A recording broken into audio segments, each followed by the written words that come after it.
bonjour à tous.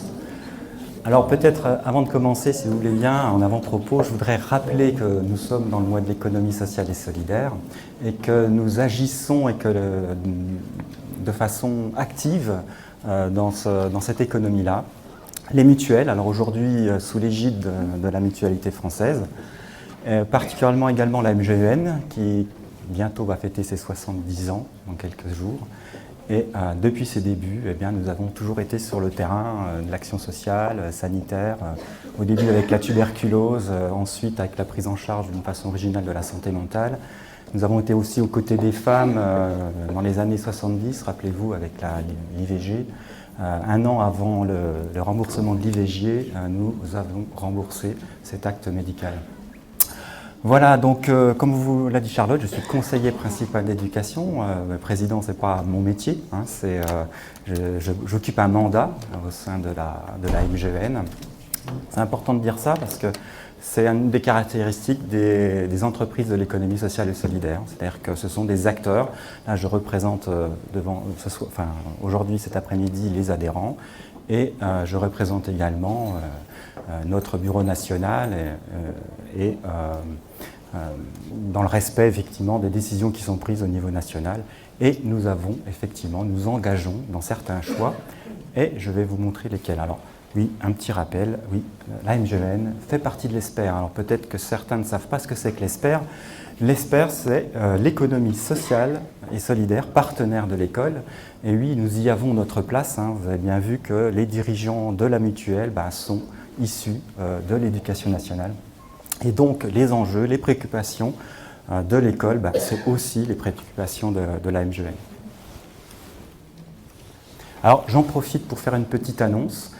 Du 13 au 20 mars se tiendra la semaine de l'économie sociale et solidaire et j'invite dès à présent les enseignants à solliciter les dirigeants de coopératives, d'associations pour structurer des projets pédagogiques et dire aux élèves ce qu'est l'économie sociale et solidaire qui repose sur des valeurs, démocratie, de solidarité, de citoyenneté. Et voilà, donc cette petite invitation.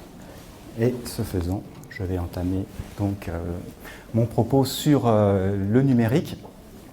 Alors, il y a un double enjeu, c'est-à-dire que la mutuelle elle-même est confrontée à des évolutions majeures au niveau de sa structure, au niveau de son organisation. C'est-à-dire au niveau de ces enjeux, c'est qu'elle doit se restructurer, premièrement, et elle doit également faire face à tout ce qu'on appelle l'ubérisation. Vous avez entendu ce matin, on peut tout ubériser, j'ai entendu même la mort, évidemment, l'acte prénatal aussi, on va se retrouver sur les réseaux sociaux, son identité numérique est déjà figée, est déjà créée avant même qu'on soit né. Donc c'est quand même. Alors, on parle réellement de révolution, c'est un terme qui est utilisé depuis une dizaine d'années pour désigner effectivement le phénomène qui est en train de se passer. Et puis on qualifie même ce qui se passe de disruption. Alors c'est pas moi qui le dis, hein. C'est un philosophe, si je retrouve son nom, Bernard Stiegler, c'est de mémoire, qui parle de disruption et qui s'inquiète un petit peu. Alors ce terme désigne, il y a deux définitions. La première, en mercatique, ceux qui font de la mercatique, disruption, c'est-à-dire on crée un objet ou quelque chose qui n'existe pas et qui crée une rupture dans l'économie, et voilà, donc ça c'est une des définitions. La deuxième, c'est en psychologie, c'est un petit peu un choc, mais disons qu'on est laissé pour compte dans la société, il se passe quelque chose et certains ne comprennent pas trop ce qui se passe. Alors vous voyez que si on applique ça aux réseaux sociaux, au numérique, on se retrouverait un petit peu dans ce cas de figure-là. Et je pense que si depuis 3 ans, les colloques qui traitent de ces sujets-là réunissent autant de monde, je pense que ce n'est pas pour rien. Je pense qu'on est parfois inquiet, ou alors parce qu'on voudrait les utiliser, et puis on voudrait dire comment on pourrait utiliser ces outils-là. Alors moi, mon approche, elle n'est pas pessimiste du tout, parce que d'un point de vue santé, on s'est vraiment emparé de ces questions du numérique.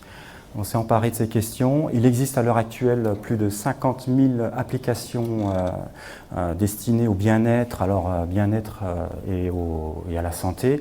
Alors, la Haute Autorité de Santé vient de publier des recommandations sur la fabrication de ces logiciels.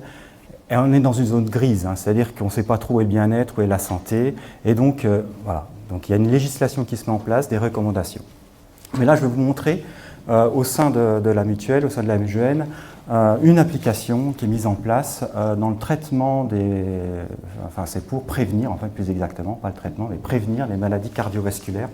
C'est un programme, vous en avez peut-être entendu parler, parce que nous sommes dans une région pilote.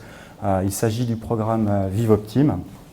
Donc ça va être le premier point. On va regarder un petit peu, alors on verra plus au niveau des données, comment circulent les données, comment elles sont sécurisées. Vous allez voir en fait ce qui se fait de mieux dans la sécurisation des données. Alors bien sûr, tous ces programmes de bien-être et de santé ne respectent pas forcément les règles qu'on a mises en place, de ces règles que vous allez découvrir. Et la deuxième chose, par rapport à notre engagement, comme je l'ai dit, dans l'économie sociale et solidaire, on s'est saisi de ces questions du numérique et on s'est rendu compte qu'il y avait vraiment des freins. Le fait de s'interroger, le fait de s'inquiéter, effectivement, peut freiner les projets. Bon, c'est le cas, par exemple, du programme ViveOptime. Par exemple, pour s'inscrire dans ce programme, il faut passer 13 étapes. Et à chaque fois, on perd des participants entre chaque étape. C'est-à-dire qu'ils ont peur, ils ont dit « mais là, il faut que je dise tout ça, il faut que je donne des données ». Alors effectivement, il faut donner ces données personnelles si on veut pouvoir bénéficier de certains programmes. Les jeunes l'ont dit, ils y vont sans crainte et sans peur, dans les réseaux sociaux. En tant qu'adulte, on se méfie un peu plus, et surtout avec ce qu'on a entendu, on est espionné.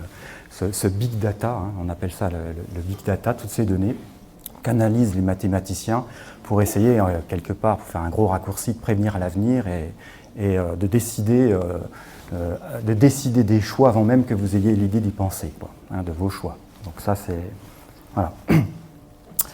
Donc ça va faire l'objet d'un programme, c'est plus que des outils. Donc, dans le petit document que vous avez là qui présente la journée, on vous a dit que c'était des outils numériques, mais c'est plus que des outils, c'est carrément un programme.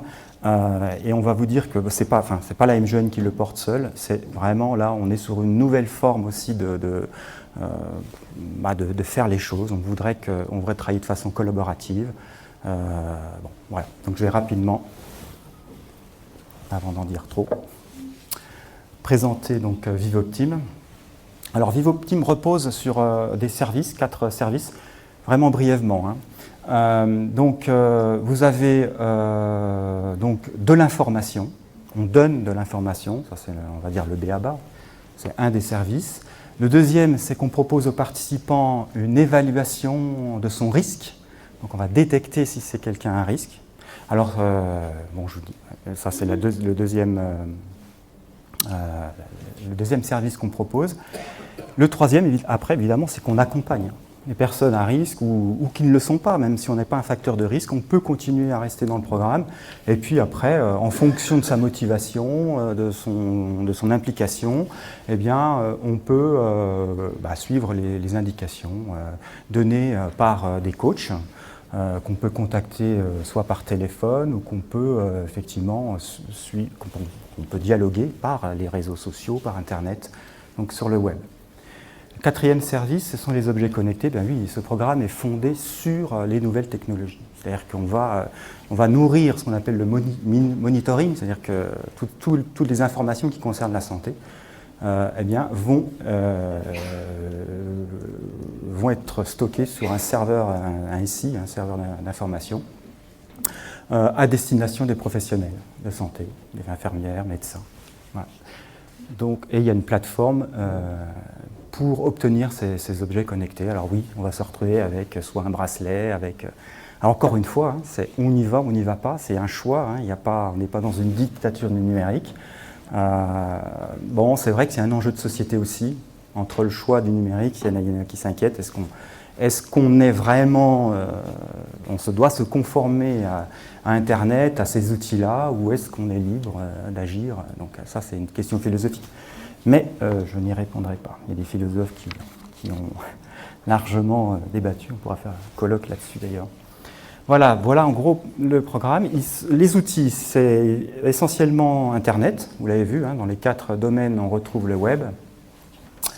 Voilà, des fiches pour ce qui concerne l'information. Vous avez des fiches d'information, des guides, des vidéos. On utilise toutes formes de supports. Il n'est pas exclu le présentiel aussi, notamment quand il s'agit de faire des séances de détection. Donc ça s'est fait sur la section de Besançon. On a accueilli et on a fait des séances de détection sur place. Voilà.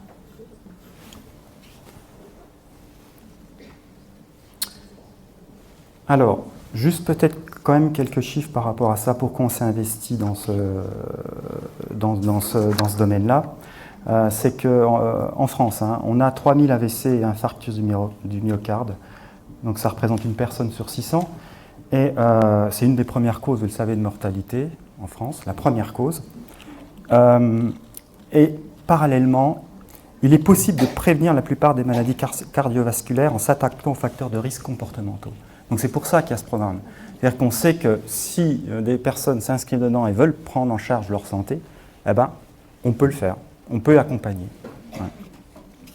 Et puis aussi, que les personnes souffrant de maladies cardiovasculaires ou exposées à un risque élevé de maladies cardiovasculaires, ça nécessite une détection précoce. Donc ce programme permet de le faire. C'est-à-dire qu'on agit à la fois, on fait de l'accompagnement, de la prévention, mais aussi on va détecter de façon tout à fait précoce des signes qui vont vous dire, là le médecin va dire, hop, tout de suite il faut faire quelque chose. Et dans ce cas-là, on va effectivement, on va dire qu'on pourra sauver des vies. Hein. Internet, le numérique, les objets connectés. On avait des inquiétudes ce matin sur ces objets. Là, je peux vous dire qu'avec les nouvelles technologies de demain, on pourra effectivement allonger l'espérance de vie. Ouais. Voilà. Alors ça, c'est un petit résumé de ce que j'ai dit. Hein. Donc l'assuré reste au cœur du dispositif. Le médecin traitant n'est absolument pas exclu, bien au contraire. Il a sa place, une place centrale dans le dispositif. Plan personnalisé. On peut passer aussi d'un service à l'autre. Hein. On peut appeler ça le continuum de service. Ce programme s'adapte au parcours et en fonction de la motivation, en fonction du parcours et de la motivation. Voilà.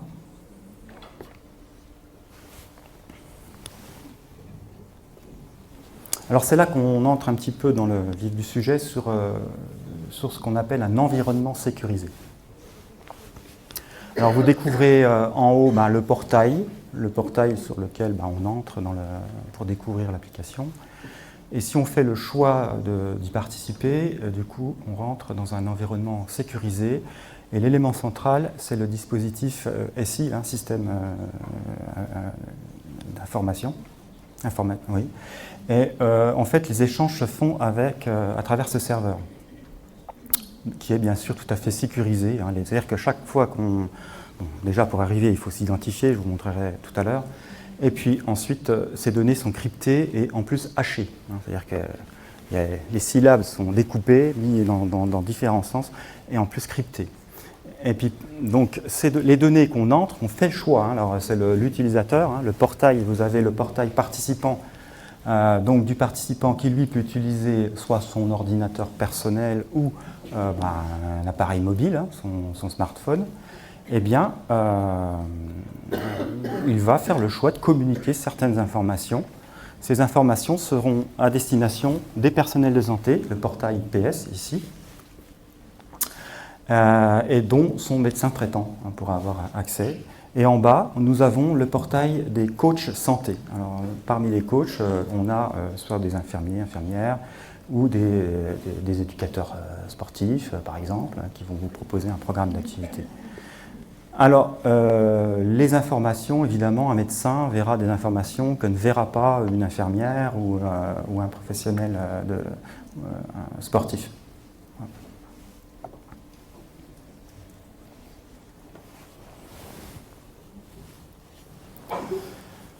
Alors le programme est placé sous surveillance. Vous imaginez bien que ce programme-là, avec des données aussi sensibles, on ne fait pas n'importe quoi. Donc il y a eu des autorisations d'abord de la CNIL, mais aussi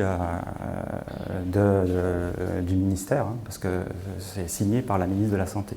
Un programme avec un niveau comme ça de données personnelles et sensibles, il y a une autorisation qui est donnée. Alors, il y a des contrôles qui sont faits aussi, je ne sais pas si on voit bien, des contrôles qui sont faits par le département de la sécurité des systèmes d'information du groupe MMGN. Donc on suit exactement les recommandations qui sont faites. Après, il y a tout le côté réglementaire, donc le recueil du consentement éclairé des participants, des données qui sont hébergées sur des serveurs agréés en santé. Donc ça, c'est absolument indispensable. La demande d'autorisation de la CNIL. Et puis, dernier point aussi, la réversibilité, c'est-à-dire une fois qu'on quitte le programme, les données sont détruites au bout de 10 ans. Donc il y a déjà une fin qui est prévue. On n'a pas besoin de demander un déréférencement ou de faire une opération quelconque. Elles seront détruites. Donc ça, c'est inclus. Alors cela se fait bien sûr dans le respect des contraintes juridiques.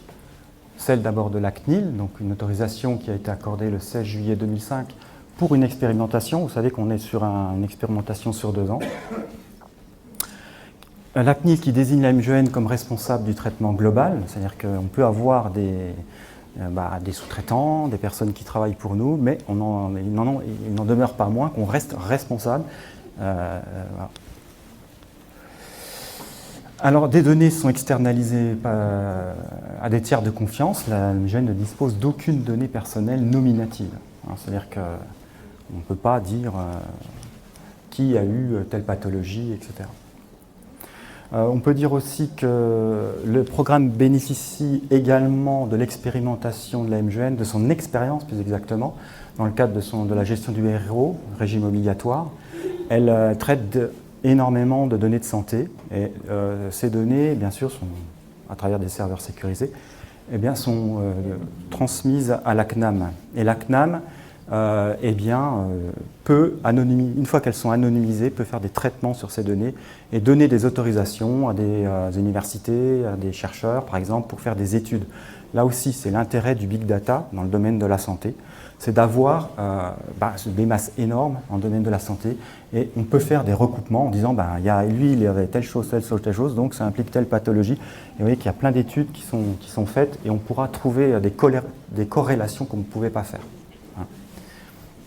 Alors, je reviens sur les contraintes, les règles juridiques. Le deuxième, là, c'est l'hébergeur agréé des données de santé. Chez nous, c'est DocaPost. Toutes les données sont hébergées. Alors, c'est 2 serveurs distants de 600 km l'un de l'autre, parce qu'on ne sait jamais si une bombe atomique tombe d'un côté, il faut que de l'autre. Ah non, mais c'est très draconien, c'est pire que les laboratoires qu'on appelle P4, là où ils traitent des maladies. Donc pour rentrer, il y a des portes, il faut mettre son empreinte digitale. Là, c'est très, très, très sécurisé sur ces serveurs-là. Et enfin, il y a les conditions, les CGU, les conditions générales d'utilisation. On doit, et comme tout programme, recueillir le consentement de la personne, un consentement éclairé, donc lui exposer toutes les données, lui dire à quoi il s'engage exactement. Et c'est ce qui fait que c'est aussi un des freins aussi, quand vous devez lire à chaque fois toutes les conditions et d'arriver au bout, puis ça fait peur. Voilà, pour ce qui est du programme, voilà les règles de sécurité, sécurisation avec des accès, un identifiant à 10 chiffres, un code d'accès, un mot de passe CNIL compatible avec des caractères alphanumériques et des signes cabalistiques. Voilà. Et en plus, vous ne pouvez pas les enregistrer, ça s'efface. Ce n'est pas des choses qu'on garde sur son ordinateur. Donc il faut vraiment persévérer. Alors le programme fait également l'objet d'un audit annuel, c'est-à-dire qu'il y a un contrôle qui est fait à toutes les étapes du processus, avec des traces, tout est tracé et sauvegardé. Et puis le dernier point, c'est les protocoles HTTPS avec avec une authentification par certificat, c'est-à-dire qu'il y a des certificats sur votre ordinateur, sur le serveur, et l'un et l'autre vérifient la présence de certificats. Voilà pour ce qui est de Vivoptim. Alors je vais rapidement, parce que j'ai vu que je retourne quand même, très rapidement, le deuxième enjeu, c'est au niveau, la MGN s'est investie pour piloter un programme d'éducation numérique. Alors on ne le fait pas seul. Alors c'est pour faire face à deux constats, celui qu'on a dressé déjà ce matin, c'est-à-dire au niveau de la communauté éducative, on n'est pas toujours très à l'aise avec les outils numériques, on ne connaît pas très bien les enjeux, on ne connaît pas très bien les usages des jeunes, etc. Donc ça fait déjà ce premier constat-là. Donc on souhaitait donner des clés de compréhension du monde numérique pour les acteurs de l'école. Et le deuxième constat, c'est au niveau justement des enfants et adolescents qui font un usage exponentiel. On a vu le nombre d'heures ce matin passer devant les écrans pour les réseaux sociaux. Et non, alors oui, ils y vont. C'est-à-dire qu'on ne s'occupe pas de savoir s'il y a des risques, les conditions générales d'utilisation, on ne les dit pas. Bon, voilà, donc on en fait l'usage. Donc il y avait l'idée d'intervenir aussi pour les jeunes, ça faisait pas l'ombre d'un doute, sachant que également il y avait suffisamment peu de choses de faites. Alors bien sûr il y a des choses épars, des choses très bien qui sont faites, mais ça ne correspondait pas forcément aux attentes, donc on a décidé d'emboîter le pas. Donc l'objectif de ce programme, il y a une double logique, protection de l'enfance, éducation citoyenne aussi, avec pour objectif de répondre à des questions relatives à l'identité numérique, la réglementation, la sécurité numérique et les nouveaux usages, en réunissant des acteurs du public et du privé. Donc et voilà, on rentre du coup dans une démarche collaborative. Et plutôt que de partir de zéro, effectivement, on valorise les expériences qui sont déjà faites sur le terrain. Il y a des choses qui sont très bien faites. Que la CNIL aussi propose des choses, des outils d'éducation. Donc l'idée, c'est de les inclure dans le programme, de voir ce qui marche et de construire aussi de nouveaux outils.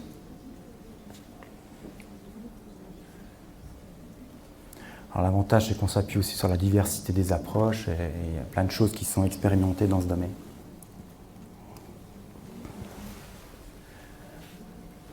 Alors je l'ai dit, des acteurs publics et privés forment la communauté des partenaires.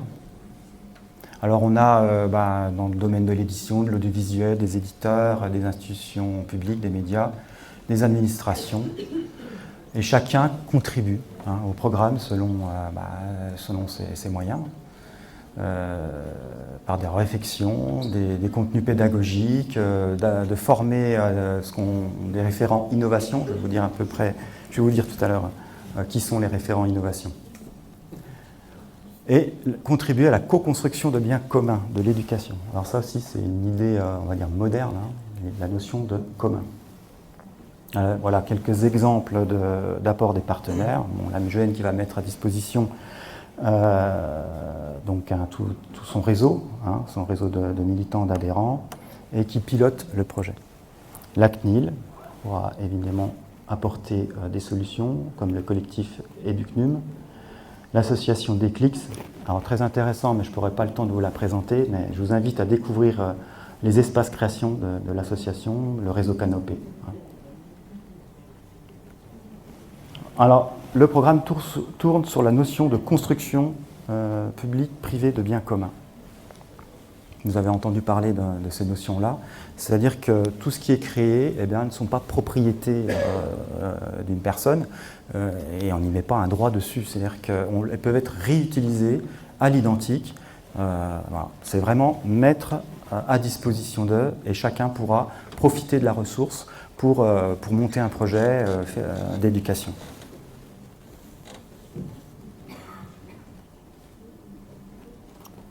Alors les référents innovation, on a fait appel, il y a eu le 6 septembre, il y a eu le lancement une conférence de presse, et puis il y a eu un appel à tout, on va dire, citoyen qui voulait s'engager dans cette démarche-là, à des bénévoles. Et à l'heure actuelle, il y a eu 200 personnes qui se sont portées volontaires en un mois, et à l'heure actuelle, on n'est pas loin de 300 référents innovation qui ont dit oui, moi je veux bien participer pour monter des projets et aider à la construction de projets et d'intervenir dans des établissements Donc voilà, ça va être des personnes ressources. Et ils vont être formés par la mutuelle, mais aussi par les partenaires de la mutuelle.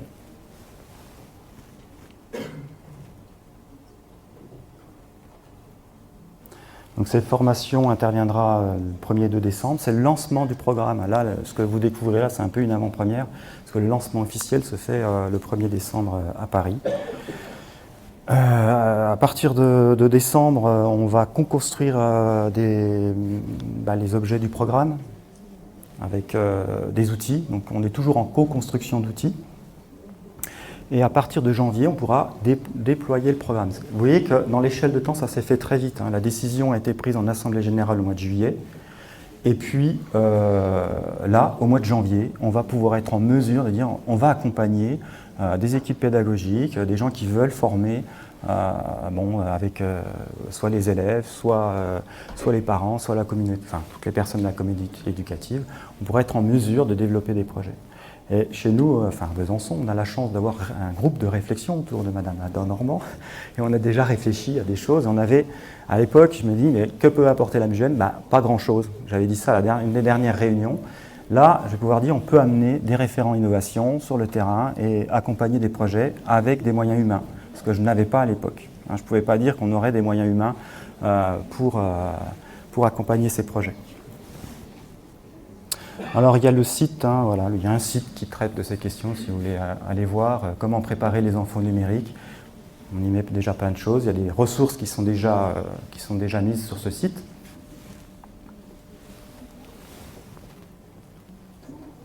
Voilà, ce sont un exemple de ressources, des ateliers de formation, co-création, des vidéos, des articles, des jeux, voilà, mis en ligne avec l'accord des partenaires, soit par la MUGEN ou par les partenaires.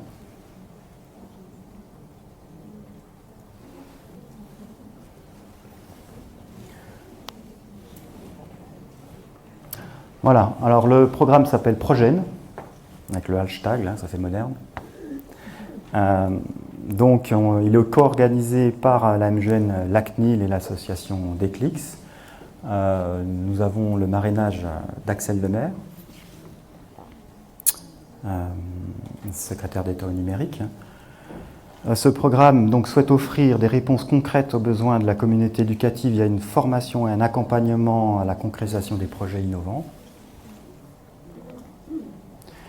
Et il est conçu spécifiquement pour une communauté de référents innovation, Progen, avec les objectifs suivants. Donc sensibiliser, former les référents innovation aux enjeux du numérique, mettre à disposition de chacun des ressources pédagogiques souvent disséminées, favoriser la mise en place d'initiatives innovantes multi-acteurs en milieu scolaire, créer des conditions d'un échange productif entre des référents et des acteurs déjà engagés sur ces questions et pour faire émerger de nouvelles solutions utiles à tous.